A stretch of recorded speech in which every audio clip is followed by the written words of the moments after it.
जब अल्लाह ताला ने इंसान को खल्क करने का इरादा किया तो कोई भी फरिश्ता जमीन से मिट्टी ना ला सका।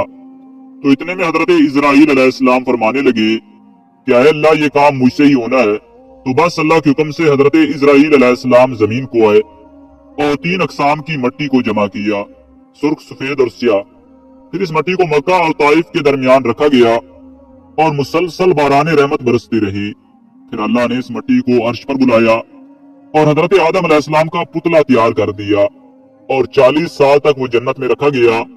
हर फरिश्ता उस मुजस्समे को देखता कि ये मिट्टी का बना हुआ पुतला कैसे चलेगा, कैसे बात करेगा, कैसे जिंदा होगा। 40 साल तक अल्लाह ने इस निशानी को कायम रखा और फिर एक दिन जन्नत के तमाम फरिश्तों को हुक्म दिया कि आज मैं अपनी इसमें रूह डालूंगा। जब ऐसा हो तो तमाम फरिश्ते इस आदम को सजदा कर देना। सब फरिश्ते हैरत से पुतले को देख रहे थे कि इतने में अल्लाह ताला ने उस मिट्टी के मुजस्समे में अपनी रूह डाली तो हजरत आदम अलैहिस्सलाम ने छींक मारी और तमाम फरिश्ते सजदे में गिर गए और अल्लाह की तारीफ करने लगे सिवाय इब्लीस के। वो ताकत पर हसद कर बैठा। अल्लाह ने उसे अपने दरबार से निकाल दिया। फिर अल्लाह ने हजरत आदम अलैहिस्सलाम से अम्मा हवा को पैदा किया और उनकी जन्नत में की गई गलती के सबब उनको जमीन पर भेजा और हुक्म नाफिज किया कि अब जन्नत में वही आएगा जो ये साबित करेगा कि वो हमारा फर्मा बरदार है। और यूं इंसानों के लिए दुनिया में इम्तिहानात को रखा गया ताकि हर इंसान इम्तिहान देकर अल्लाह को राजी करके जन्नत तक पहुंच सके। तारीख ने लिखा कि जब हजरत आदम अलैहिस्सलाम और हजरत अम्मा हवा जमीन को आए तो 200 साल तक एक दूसरे से जुदा रहे, अल्लाह से मुआफी मांगते रहे। मिलाकर अल्लाह ने उनकी तौबा कबूल की। हजरत जिब्राईल अलैहिस्सलाम उन्हें मक्का जबले अरफात पर छोड़ आए और वो साथ रहने लगे।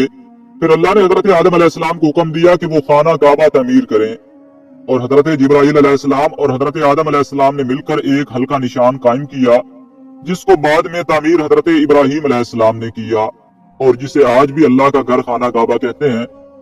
हजरत आदम अलैहिस्सलाम जब जब अपनी खता को लेकर पशेमान होते थे या अल्लाह की इबादत करना चाहते थे तो उस जगह आकर अल्लाह का जिक्र करके अल्लाह को राजी किया करते थे। हजरत आदम अलैहिस्सलाम ने 960 वर्ष की जिंदगी पाई जबकि आदम अलैहिस्सलाम की जिंदगी 1000 साल की थी, क्योंकि जब आदम अलैहिस्सलाम जन्नत में थे तो अल्लाह ताला ने हजरत आदम अलैहिस्सलाम की तमाम औलाद को जिन जिन को नबूवत मिलनी थी उनकी शख्सियत और उनकी उम्र हजरत आदम अलैहिस्सलाम के नजदीक वाज़े कर दी। आपने जब हजरत दाऊद अलैहिस्सलाम की उम्र को 60 साल तक देखा तो अल्लाह से कहने लगे कि आए अल्लाह, मेरी उम्र के 40 साल मेरे पोते दाऊद को दे दें। यूं आपकी दुआ कबूल हो गई। अल्लाह ने आदम अलैहिस्सलाम को 2 फर्जंद अता किए, हाबील और काबील।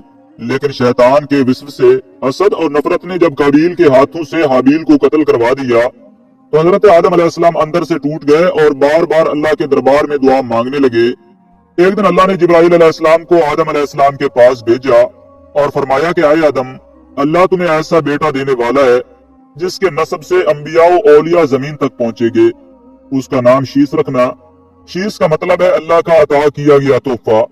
और यूं अल्लाह ने आदम अलैहिस्सलाम की नस्ल को जमीन पर फैला दिया। जब आदम अलैहिस्सलाम का आखिरी वक्त आया, आपने अपने बेटों से कहा कि मेरा जन्नत के फल खाने का जी कर रहा है। आपके बेटे जमीन पर जन्नत के फल ढूंढते रहे कि अचानक उनको फरिश्ते मिले और कहने लगे कि अय बनी आदम, कहाँ जा रहे हो? उन्होंने कहा कि हम अपने बाबा आदम के लिए जन्नत के फल ढूंढ रहे हैं। उन फरिश्तों ने कहा कि जाओ, तुम्हारे बाबा चंद दिनों के मेहमान हैं। आपके तमाम फर्जंद दौड़ते दौड़ते आप तक आ पहुंचे तो आदम अलैहिस्सलाम बिस्तर बीमारी पर अल्लाह का जिक्र कर रहे थे। बस इतने में मौत का फरिश्ता आ पहुंचा। जैसे अम्मा हवा ने मौत के फरिश्ते को देखा तो आदम अलैहिस्सलाम से लिपट गई कि मैं अपने शौहर को अपने से जुदा नहीं करूंगी। अल्लाह के नबी आदम अलैहिस्सलाम ने फरमाया कि अय हवा, मुझसे दूर हट जा। एक मरतबा पहले भी तेरी वजह से जन्नत से निकाला गया हूँ। आज भी अल्लाह और उसके फरिश्तों के दरमियान तू हायल ना बन। फिर आप अलैहिस्सलाम उन फरिश्तों से मुखातिब होकर कहने लगे, क्या है फरिश्ता उल मौत, क्या भूल तो नहीं गए? मैंने अल्लाह से सुना था कि मेरी उम्र 1000 साल की है और अभी तो मुझे 960 साल हुए हैं। तो मलकुल मौत ने कहा कि अल्लाह के नबी, आपने ही खुद फरमाया था कि आपकी जिंदगी के 40 साल आपके पोते दाऊद अलैहिस्सलाम को दे दिए जाएं। बस आदम अलैहिस्सलाम की रूह कब्ज की गई। आपको गुस्ल फरिश्तों ने दिया और जन्नत की खुशबू आपके जिस्म मुबारक पर लगाई गई। फिर आप अलैहिस्सलाम के जनाजे की नमाज फरिश्तों ने हजरत जिब्राईल अलैहिस्सलाम के पीछे अदा की और जमीन खोद कर आपकी तदफीन की और तमाम इंसानों के नजदीक अल्लाह का हुक्म नाफिज किया कि जब भी किसी का इंतकाल हो तो उनके जिस्म को ऐसे ही तदफीन करना। आज भी उन फरिश्तों की सुन्नत पर अहले ईमान अमल करके अपने बुजुर्गों की तदफीन करते हैं।